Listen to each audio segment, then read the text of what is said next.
Marunong ako tumingin. So, yung in-offer nila pusit doon, hindi siya fresh.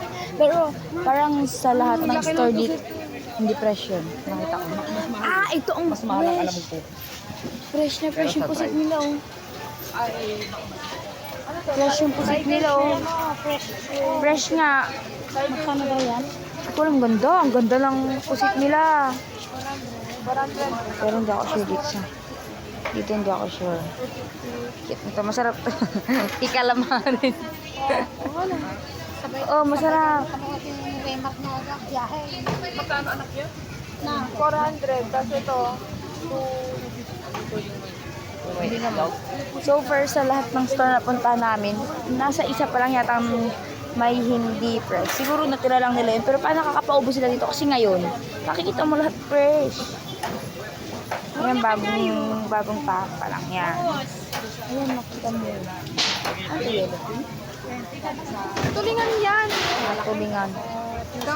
Meron kasing yellow pin ni. Ito po, galit eh. Ito fresh. Mga fresh yan.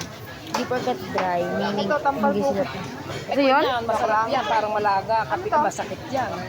Masarap isigang yan. Kapigil yan. Parang malaga. Ano to, mame? Kapigil. Parang malaga. Magkamukha siya pag ganito yung pinakamaliit. Hindi Yung maliit nga raw, pumiin. Sumasagot ko. Ang ganda nung pusit talaga, be. As in, kamukha ni nung beauty queen. Ay, pwede pampalo kay ate. Ito yung mga dilis nila, mga fresh. Lahat ng store ganyan ka-fresh. Namin na. Diyan kami bibili tomorrow. Doon sa may bumibili doon. Tapos ito na yung mga ingredients nyo. Diba? Na 7 channel na. Bibili kayo ng dried fish nandoon sa kabilang side. Bibili kayo ng ingredients, nandito na lahat. Bibili kayo ng mga isdang buhay pa.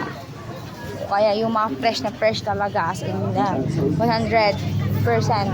sure, 100% na 100% sure na buhay. Ay na fresh dito.